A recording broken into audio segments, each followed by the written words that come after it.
All right, maybe it's the beginning of the year and you're already exhausted. And maybe you've been exhausted for a long time. Maybe you've heard yourself say there just aren't enough hours in the day. I can never get everything done. I'm really not ever enjoying anything. And I just am counting down the days to my next vacation or to retirement. Maybe you're in burnout. Hello, and welcome to the Business of Happiness podcast. I'm your host, Dr. Tarryn MacCarthy. Hey guys, great to be with you again today. Today is going to be a great day because we are addressing the B word, the one that's on everybody's mind all the time and so popular in social media posts, burnout. It's one of the most attracted hashtags, especially in the medical and dental community. And I really want to bring light to how we can understand burnout. What is burnout even? I mean, we think we know, but what is it really? And how do we avoid it? Nobody wants burnout. Seems like a terrible thing. It's one of those things that nobody wants, and how do we avoid it? I experienced burnout myself in a very real way. And I think many people think that burnout is the extreme. Like you either have it or you don't. You're pregnant or you're not. You're burnt out or you're not. And I definitely experienced the extreme myself. And so what the extreme looked like in my world was absolute depression and anxiety, to the point where it was really impacting my ability not just to provide great care for my patients, but definitely to lead a team and run an efficient, growing, successful business. But it also meant my personal life was suffering. I was losing precious moments with my children and hating myself for it. I was losing the connection with my husband and really watching my marriage go down the drain. And then I was also experiencing losing connection to myself. I wasn't taking care of my body. I wasn't taking action on my needs, physical, emotional, mental, or spiritual. I was completely in a place of fight or flight and just functioning kind of by default, just trying to put Band-Aids on things and get through the day.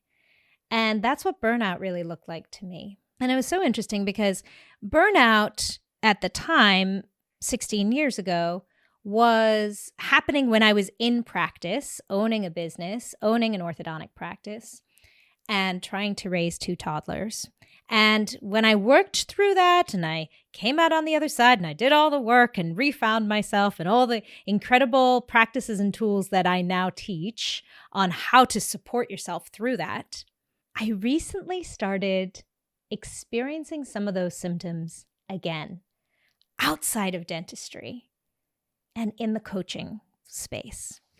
About a year ago, I found myself in a place where I was really, actually it was about 2 years ago, where I was really growing this beautiful coaching business of mine. I was really so passionate about it. And all of a sudden I started noticing not that extreme in terms of symptoms or outcomes of burnout, but really witnessing in myself feeling apathetic, feeling frustrated, not really wanting to return to the work in the morning, or I'd shut down for the weekend and restore and rest, and then Monday morning started looming again. And what I'm here to remind you of is burnout is not a component of an industry. It does not have to be. Yes, it's enormously prevalent in medicine and dentistry. Yes, the system is set up to make us burn out, but it does not have to be that way. In fact, we have so much more control than we think we do of our own experience. And if you have experienced burnout in one industry, in medicine or dentistry, chances are, unless you learn the practices and tools to really take care of yourself and the awareness of yourself along that sliding scale of burnout and interrupt it, it can happen in any component. It can happen in the next job you take. So sometimes we think, well, it's this job, that's the problem, or it's this profession, or it's this industry. The truth is that burnout can happen anywhere. And if you have a propensity for it, then it's likely that it can happen to you again. In fact, burnout can even happen on the PTA board. Literally, it could happen in running, it could happen in working out. So what I thought I'd do today is share with you a little bit of what burnout really is. What is burnout? How do we identify it? And what is the number one antidote to burnout? And for me, the number one antidote, here's the magic to this whole episode, is awareness. And what does awareness even mean? Awareness means being aware of yourself and your body and your feelings and your thoughts and your behaviors and your actions and what is actually going on in your own world. That is the number one antidote to burnout, because once you become aware, that's when you can interrupt the cycle. So let's take a step back and let's take a really close look at what burnout is. And as you're listening to this, I know this can be triggering for you as you're paying attention to this episode. So please give yourself enormous self-compassion. Give yourself enormous grace if you're experiencing some fear or stress as I'm going through this episode. I know for many of us, maybe this is the first time you're realizing, oh, wait a minute, this really is something that I would call burnout. I know in the past, I would not have identified it as burnout. I think I was blind to it at the time. So maybe you're experiencing or understanding or witnessing yourself maybe within that slippery slope of burnout, and just give yourself enormous compassion. Creating safety for yourself. Because remember, we can't trust ourselves to receive self-compassion if we don't have self-trust. And so giving ourselves that safety is how we give ourselves trust. So safety that it's going to be okay. Even if you are realizing, wait a minute, I think I'm in burnout, know that it's going to be okay. And there are so many resources and opportunities, and it starts with your awareness. So let's take a look at what burnout really is. In 2020, the National Institute of Health defined burnout as work-related stress syndrome. Okay?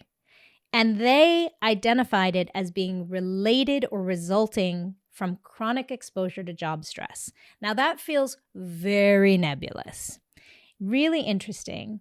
This term burnout was actually first identified in the 1970s. It's not new. Psychoanalyst Freudenberger actually came up with this term. And later on, Freudenberger's 12 steps of burnout were kind of narrowed down to 5, being more clearly succinct so that's something that we can really understand. And Maslow actually established this 5 components of burnout. But when we look at burnout, it really has 3 distinctive dimensions. So the way you know that it's burnout, it really has 3 components. 1, emotional exhaustion. Whew, that's one of the 3 major components of burnout, emotional exhaustion.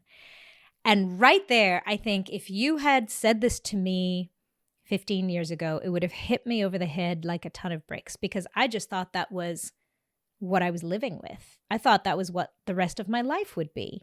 Emotionally exhausted. I couldn't imagine life another way. A second component of burnout is cynicism and depersonalization. What does that mean? Well, what it means is snarky, kind of adding fear or anxiety going forward, cynicism that there isn't going to be a better turnout, right? So it might be done in a humorous way or a defeatist way or a depressing way, but cynicism meaning that there's never going to be a bright side. And the depersonalization of it means we start to strip ourselves away from our humanity of it. We depersonalize. The third component is reduced professional efficacy and personal accomplishment. And it's really interesting about that component is that's when the shame and the guilt and the self-loathing starts to step in.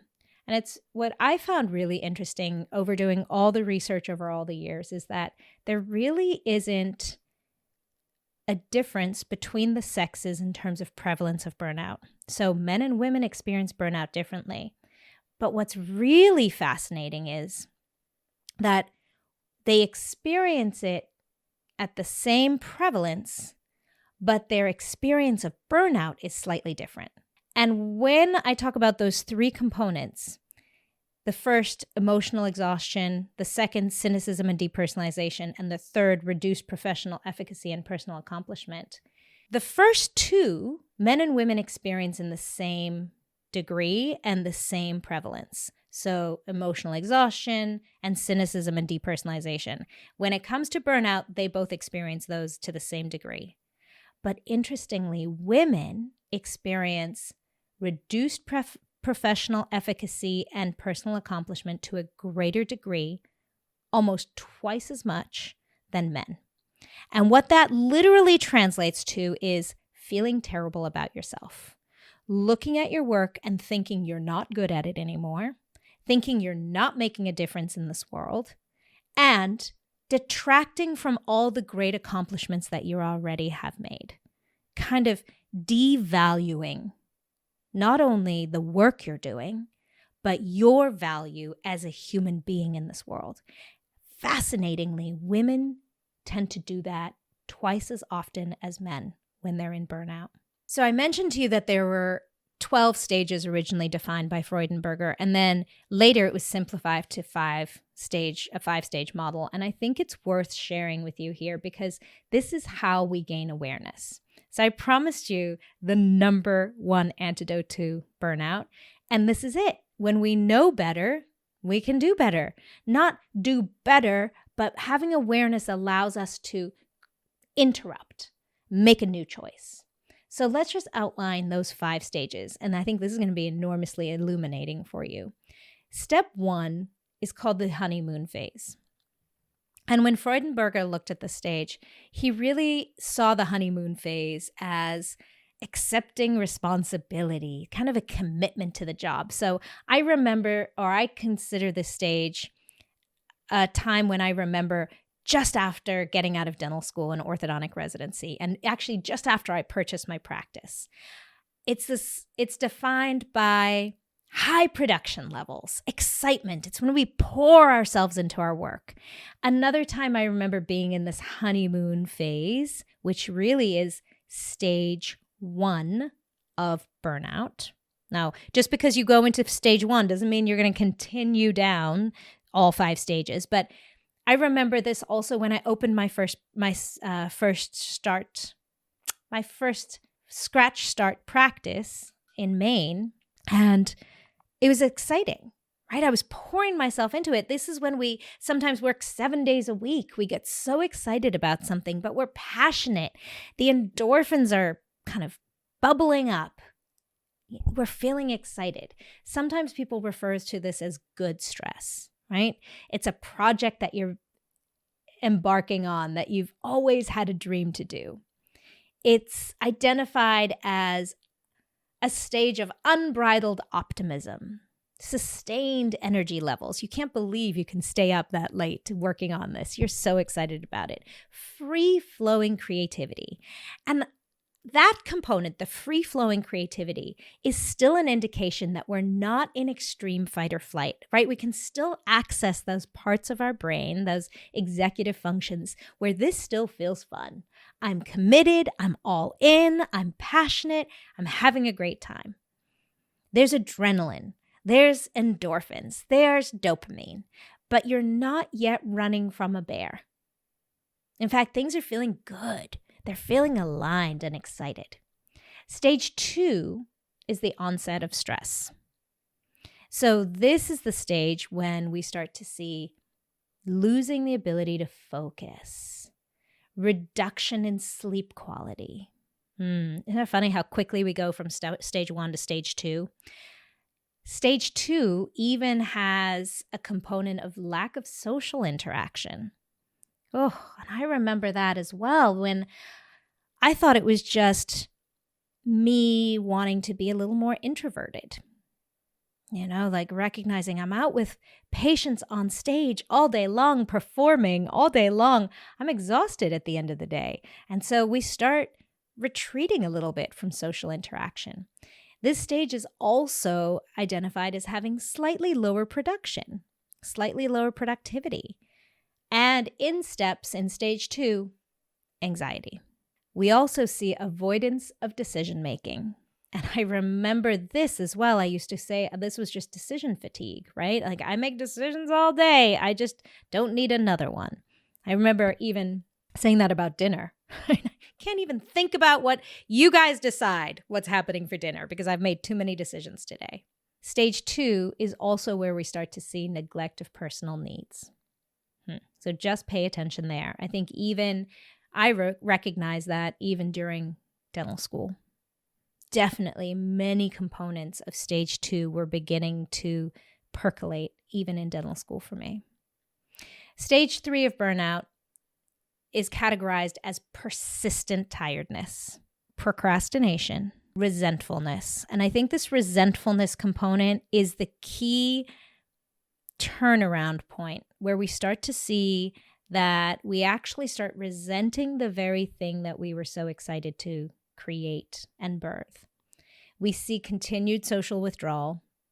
And now we even witness in some people aggressive behavior. This is where maybe you're acting out of alignment with yourself, raising your voice or yelling when really that's not who you are. Maybe it's a little bit aggressive in terms of how snarky you are towards snippy and contradictory you are towards patients or team members or even the people you love in the world. Really being a little bit more aggressive. This can also be categorized with apathy and chronic exhaustion. And those two tend to go hand in hand, where you're just too exhausted to really care. The cynical attitude continues. And we even see other components like decreased sexual desire. Isn't that interesting? So now we're really seeing in stage 3, we're really in a place of fight or flight. Because when you're running from a bear, you're not thinking about having sex. And, once again, I thought there was something wrong in my marriage.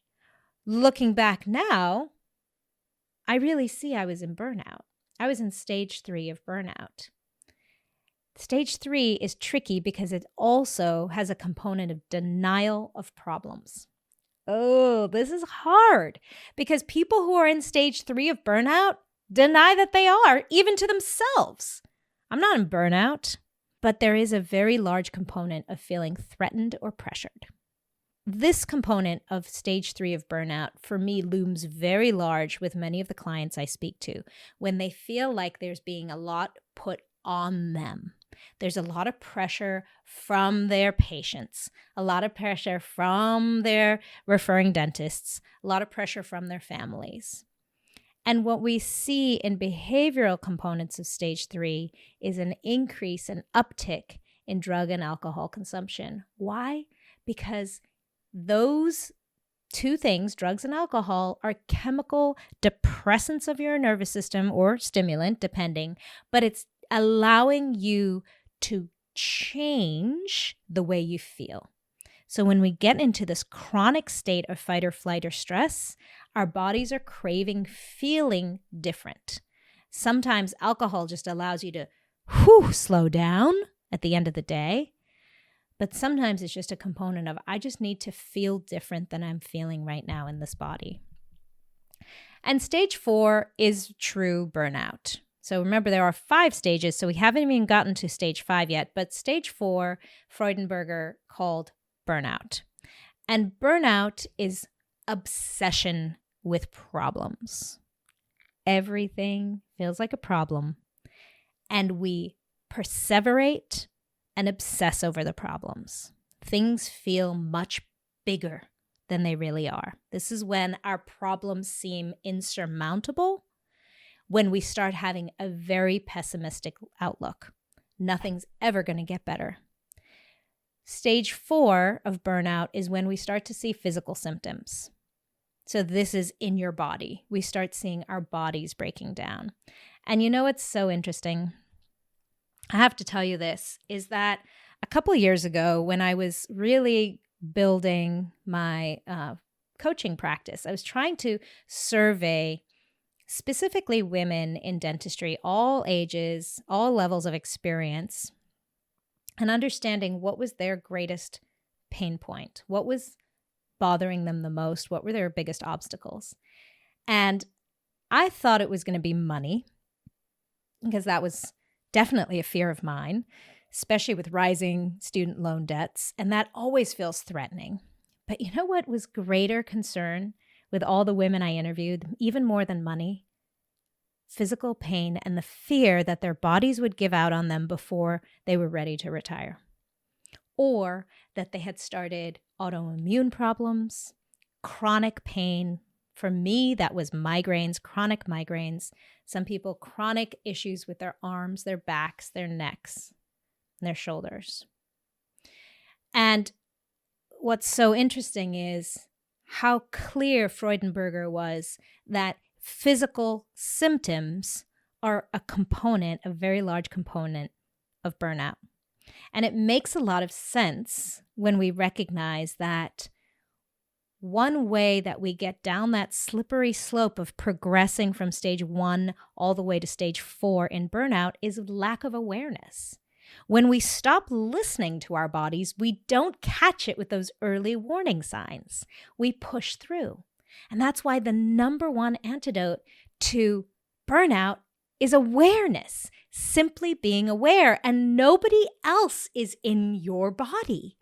Nobody. We can get reflections from the people around us. We can get reflections from our family, our team members, our loved ones, coaches and therapists. Like, Tarryn, you've been complaining about your migraines for years now.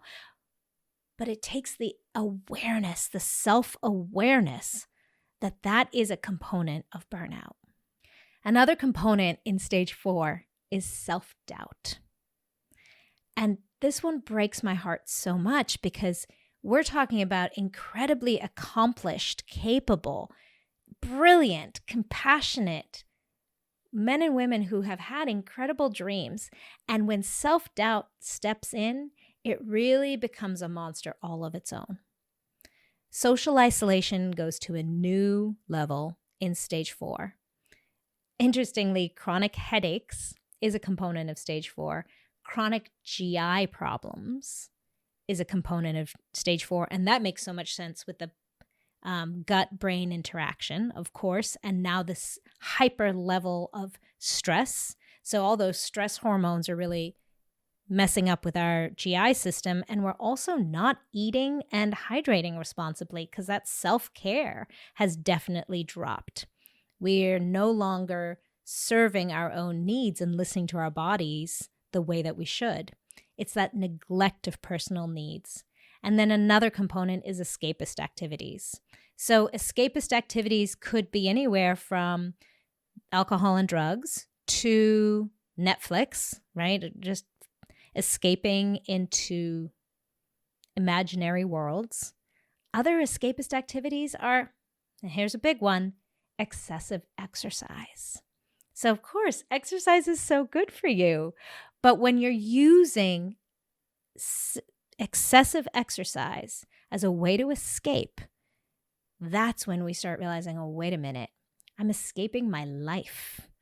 I'm going to this place where I'm forcing and pushing for endorphins and feel-good chemicals and pushing my body to levels that are significantly more than my body can tolerate because I'm escaping the reality of my life. And then finally, we get to stage 5, which Freudenberger identified as habitual burnout. And these are those people who are living with chronic burnout. So what I see is there are really 2 types of people in burnout.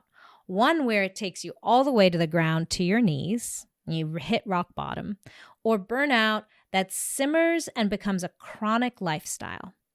This is chronic sadness, chronic mental fatigue, chronic physical fatigue, and depression. And to me, this is one of the most sad parts of burnout are people who just live the rest of their lives that way. And they really make choices in their lives that are hurting them and detrimental to them in the long run. The most frightening thing to me is how all these symptoms are just so acceptable in healthcare. I mean, don't you feel that? Like, I think that it's just become such a common thing in our healthcare environment that we just accept, I'm burnt out. I even see that. We joke about it. Oh, I'm so burnt out. Even if you're listening to this and you realize, wait a minute, I think I'm in stage 4 of burnout. Oh, well, there you go.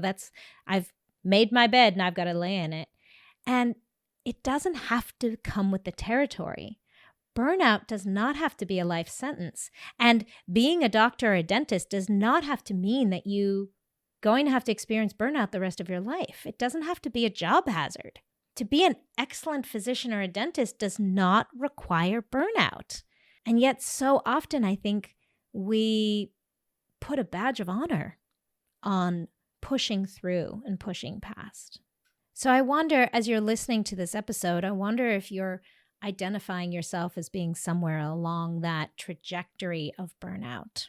And if you do, once again, please, enormous self-compassion. Offer yourself enormous grace, because remember, stage 1 of burnout started with enormous excitement and enthusiasm and passion for this beautiful job, for this beautiful opportunity to lead and heal and take care. And in there is such a beautiful component of who you are and your values. And so important to have the awareness so that you can interrupt that pattern and take action towards taking care of yourself. So the number one, that's why I say the number one antidote to burnout is awareness. And then where you go from there is up to you. And that's really dependent on you.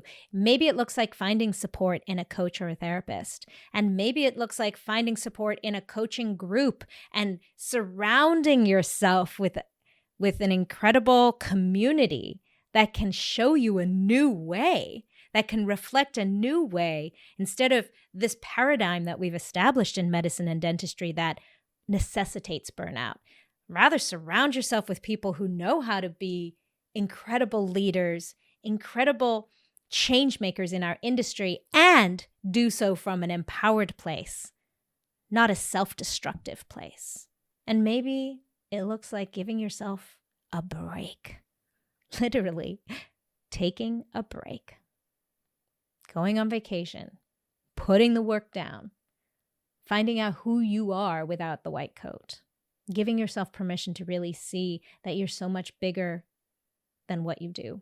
And as you're looking at these stages, and please, if anybody would like to receive these stages written down or a reference to the paper, please send me an email, tarryn@thebizofhappiness.com, and I'll send you the reference to Freudenberger's work. But if you are listening to this and you're realizing, I feel like I do identify with being somewhere along these lines, know that awareness is the first step. And in fact, it's the number one antidote. So bravo. Bravo for having the fortitude and the courage to see yourself, the awareness of your own body, of your own emotions, of your thoughts, of your behavior, allows you to interrupt the pattern before it gains momentum. Imagine having that awareness. Give yourself permission to do so. Give yourself permission to reach out for help. It's no joke, and it doesn't have to be the way that we live our lives. I honor you. I honor you for the work you're doing in the world. I honor you for your compassion, for your dedication, even though that might feel very far away right now. Thank you for what you do. And isn't it interesting? Sometimes when we're in burnout, we can't even receive that gratitude because we're feeling so deep in self-doubt. But hear me now. No matter where you are in your career or in your life, you are doing amazing things. And I honor you. Thank you for taking care of so many people in your world. Let this be permission to take care of yourself. Because when you feel good, that's when you can do good. Bye-bye. Thank you for listening to the Business of Happiness podcast. If this episode brought you new perspective and value, I invite you to subscribe so that you catch all upcoming episodes and leave us a review. And if you know of a friend or colleague who could benefit from this perspective, share this episode with them and empower their day. For more information about the Business of Happiness and the Radical Happiness for Practitioners course, find me on www.thebizofhappiness.com. See you there.